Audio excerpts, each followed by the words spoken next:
4 से डिविजिबल है कि नहीं है। तो इसके लिए हमें ये पूरा नंबर देखना नहीं है, बस लास्ट के वंस और टेंस वाले दो नंबर को देखेंगे ये 4 से डिविजिबल है कि नहीं है। तो देखते हैं कि ये 4 से डिविजिबल है, क्योंकि 4 1 4 और ये 2 हुआ, ये 2 हुआ, तो 4 6 24, तो 16 आ रहा है, तो यानी कि 14 6 24, 16 4 64, तो ये डिविजिबल है। तो ये 3 डिजिट का नंबर है। लेकिन एक बड़ा लेते हैं, जैसे कि कोई नंबर लेते हैं 10874। अब ये देख के बताइए ये डिविजिबल है या नहीं। तो लास्ट के दो डिजिट्स को देखेंगे तो 74, ये 74 डिविजिबल है इससे, तो ये 4 बन जाए, ये 4 हो गया, ये 3 हो गया, तो ये 8 नहीं होगा, 2 रिमाइंडर बच जाएगा, तो इसका मतलब ये डिविजिबल 4 से नहीं है। तो हमने ये तीसरा रूल भी देख लिया कि बस लास्ट के दो डिजिट्स को देखते हैं, वो अगर 4 से डिविजिबल है डिवाइड करके देखते हैं, रिमाइंडर नहीं बचता है तो वो डिविजिबल होगा। अगर बच जा रहा है रिमाइंडर, पूरा डिवाइड नहीं हो रहा है, उसका मल्टीपल नहीं है वो, तो डिविजिबल नहीं होगा। तो ये 3 हो गया हमारा। अब ये चौथा जो है वो है 5 का, तो ये बहुत ही सिंपल है 5 वाला। ये बच्चे बच्चे भी कह देंगे कि अगर कोई नंबर है, एक given number is divisible by 5 only when its unit digit is 0 और 5। अगर किसी नंबर के वंस के प्लेस में अगर 0 या 5 है तो वो 5 से डिविजिबल होगा। तो जैसे कि एक नंबर देखते हैं 9065, तो क्या ये डिविजिबल है? तो इसके लास्ट डिजिट को देखेंगे, बस ये वंस के प्लेस वाले यूनिट डिजिट को दिए तो 5 है, तो ये डिविजिबल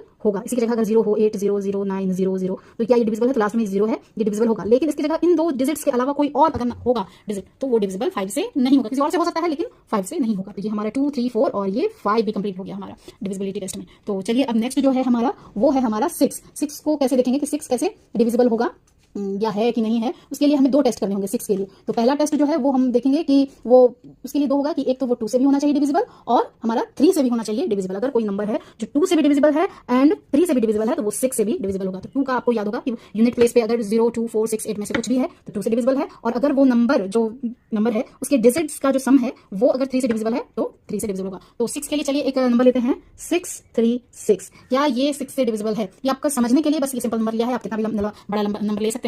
तो ये 2 से डिविजिबल होगा। तो देखते हैं इसके यूनिट प्लेस पे जो है वो 6 है, तो ये 2 से तो ओके हो गया, ये 2 से डिविजिबल होगा। लेकिन 3 से होगा कि नहीं होगा, ये इसके लिए इसको ऐड करेंगे आपस में सारे डिजिट्स को, 9 6 + 3 9 और 9 + 6 15। तो 15 जो है वो 3 से डिविजिबल है, तो यानी कि 2 से भी है और 3 से भी है, तो ये 6 से भी ये नंबर डिविजिबल होगा। तो हमारा 2 हो गया, 3 हो गया, 4 हो गया, 5 हो गया और ये 6 भी हो गया। नेक्स्ट हमारा जो है वो 7 है। तो 7 के लिए हमें 2 स्टेप्स करने होते हैं 7 की। ये लोग अक्सर भूल जाते हैं और थोड़ा इसमें उतना ये नहीं रहता क्योंकि नंबर ज्यादा छोटा नहीं, सिंपल नहीं है, थोड़ा बड़ा ही रह जाता है। लेकिन फिर भी चलिए इसके लिए भी करके देखते हैं। For testing the divisibility of number 7, तो उसके लिए फर्स्ट स्टेप जो होगा वो हमारा क्या होगा, कोई नंबर हम ले लेते हैं, पहले नंबर ही ले लेते हैं तो आपको समझने में सुविधा होगी। तो जैसे 672 एक नंबर लिया, तो उसके लिए क्या करेंगे, तो double the unit digit of the given number. Unit digit पे क्या है 2 है, तो इसको पहले डबल करेंगे, तो 2 को 2 से मल्टीप्लाई करेंगे तो वो आ जाएगा आपका 4। एंड नेक्स्ट स्टेप जो होगा वो subtract the above number from the number formed by excluding the unit digits of the given number. अगर इसको सिंपल लैंग्वेज में आप समझिए, इसको डबल करेंगे और जो बाकी जो 10 और 100 या जितने बच गए एक प्लेस को छोड़ करके बाकी जितने उसमें से माइनस कर देंगे, तो बचा क्या आपके पास 67। अगर ये 2 को हटाएंगे तो बचा नंबर 67, और इस नंबर में से इस यहाँ पे जो नंबर है उसको डबल करके माइनस करेंगे, तो इसको डबल करेंगे तो 4, तो ये आपका आ जाएगा 63।